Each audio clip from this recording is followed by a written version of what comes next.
In this example, we are looking at P5 in your textbook, and we are going to prepare a statement of cash flows. And this is a rather lengthy one and a little more complex one, so it should be very helpful to you on some of the assignments that aren't quite as complex, but then again, P3 is a little complex as well. So first we're going to talk about the statement of cash flows. We have 3 sections for our statement of cash flows. So if you remember from previous assignments, the first section, we prepare the operating activity section, then we prepare our investing activity section, and then we prepare our financing activity section. So we're just going to take a look here. We have our income statement, our comparative balance sheet, and then some additional information here at the bottom. And I'm going to take a minute to look at this information and determine what information is actually going to go onto our statement of cash flows. Because the statement of cash flows is essentially taking the accrual basis of accounting and turning it into the cash basis of accounting to see what our actual cash inflow, money coming in, and cash outflow, money going out. So starting with the operating activity section, there's about 4 things that you should think of that could possibly belong in that section. So the first thing, we always start with net income, and in that section everything is then calculated into that net income amount. So after we establish our net income, which is here in front of you on the income statement, we then look to see, okay, do we have any depreciation, depletion, or amortization? And if the answer is yes, then those items have to be added back in. Because if you remember what those items are, those are actually the allocation of a cost, and they are subtracted out from the income statement as an expense, but they're not truly an outflow of cash, so we want to add them back into our net income. So then after we look for that, then we look to see if we have any gain or losses. And if we have any gain or losses, the gains will be subtracted out of the operating section and losses will be added back in. And the reason we do that is because the actual accounting for the cash and the gain of loss occurs down in the investment section. So we have to subtract them out or add them back in the operating section, or they'll be accounted for twice. So after we have our net income, depreciation, amortization, or depletion, and we look for any gains or losses, then it's time to look at our changes in our current assets and then our changes in our current liabilities. So then in here in a minute, we'll take all that information and we will compute that portion of the statement of cash flows. But then I want to look at this information down here. So then we look at the investing section. So the investing is mainly going to pertain to the buying and selling of any long-term assets. So down here, part 1 says, we sold furniture and fixtures that cost $3,500 and had accumulated appreciation. So that the sell portion of that is going to go to our investing and financing just our investing section, but then we're also going to have to account for this gain up in the first section. Then here where it says we purchased furniture and fixtures, that's a long-term asset, so that belongs in the investing section. We paid a $20,000 note payable. Notes payable, bonds payable, all of those long-term liabilities are in the financing section. So we actually have 2 items here. First, we paid a long-term note payable, and then we borrowed a long-term note payable. So we'll have 2 items for part 3 here in our financing section. Then we converted bonds payable in the amount of $100,000 into 40,000 shares of common stock.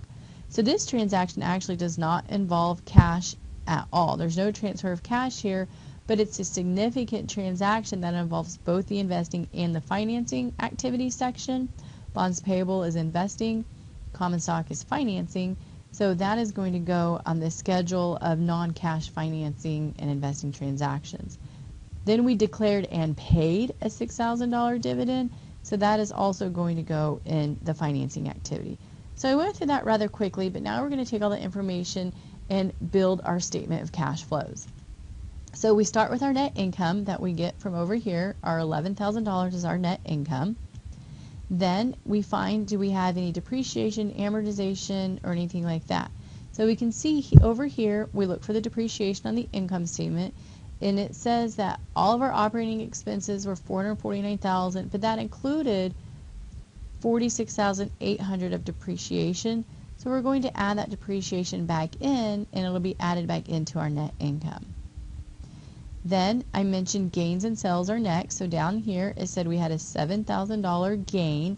Gains are subtracted out, and we don't have any other gains or losses. So now we're ready to look at changes in our current assets and current liabilities. So those are all on our comparative balance sheet, and we're comparing this direction, 2013 to 2014. So accounts receivable, we went from 200,000 to 165,000, I'm sorry, 200,000 to 165,200, which was a decrease. So when it comes to assets, we add in decreases and subtract out increases. Because if you think about what's happening here, accounts receivable, people used to owe me 2,000, now they only owe me 165,000. So the only way for them to owe me less was for them to have paid me, which would have been a cash in. Merchandise inventory decreased by $100,000, so that is also going to be added back in, the amount of the change. And you can think of that along the lines as, well, I didn't spend any money, and for my inventory to actually decrease, I would have had to have sold some, and so that would have been some cash in. Prepaid rent decreased, so we add that back in, and now we look at our current liabilities. So accounts payable decreased. Now current liabilities are the opposite. If we have a decrease, we subtract them out, and if we have an increase, we add them back in. Because in order for my current liabilities to decrease, that means I have to owe less. In order for me to owe less, it means I had to have paid somebody that I owe. So we subtract out that $57,000 difference. And same with income taxes. For my income taxes to have decreased, for me to owe less, I would have had to have paid some of those. So we subtract out the $3,000 there. So we calculate all this, adding when it's positive, subtracting when it's negative, and this right here equals 115,600, and then since it's an overall increase, we add it to our beginning net income. So now we're ready for the cash flows from investing activities. So I mentioned down here in part 2, we have, in part 1, we have some situations that involve investing activities. So the first one says we sold our furniture and fixtures, but it doesn't tell us how much cash we received. We have to calculate that. So first of all, we have to calculate our carrying value. So our actual furniture and fixtures on the books were worth $35,600 less our accumulated depreciation. Okay, so once we calculate that, that gives us our book value. But we didn't sell this for our book value. We sold it for $7,000 more than our book value. So $35,600 minus our accumulated depreciation plus the amount of our gain gives us the $13,800 that we brought in. That's the cash we brought in for the sale of our furniture. Then on part 2, it says we purchased some furniture, so that's cash out because we bought it.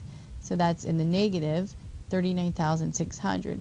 So overall in the investing activities section, we had a net decrease of $25,800. So now that brings us to the cash flows from financing activities section. And down here in part 3, I mentioned a couple that there's 2 transactions that occur here. First, we paid $20,000 on a note payable. So we paid money, that's cash out. So we have repayment of notes payable for $20,000. Then it says we borrowed $40,000. So when you go to the bank and borrow money, they give you cash. So that's a cash inflow of $40,000. And then this very last one down here, 5, says that we declared and paid $6,000 in dividends, which is also a financing activity section. So that is also subtracted out. So we calculate all of this, and we have a net cash flows from financing activities of $14,000. So the next step is to take the net cash flows from each section and find out what our total net increase or decrease in cash is. So the $126,600 minus the $25,800 plus the $14,000 gives us a net increase of $114,800. Then we find our cash at the beginning of the year. So our cash at the beginning of the year, 2013, was our ending cash of 2013, so that also is what we begin 2014 with. So $50,000 goes to our cash at the beginning of the year, and then when we add this together, we should get our ending cash of 2014. And so we're not quite finished. We still have the schedule of non-cash investing and financing transactions, and that is where we converted bonds in the amount of $100,000. So conversion of bonds into common stock is $100,000.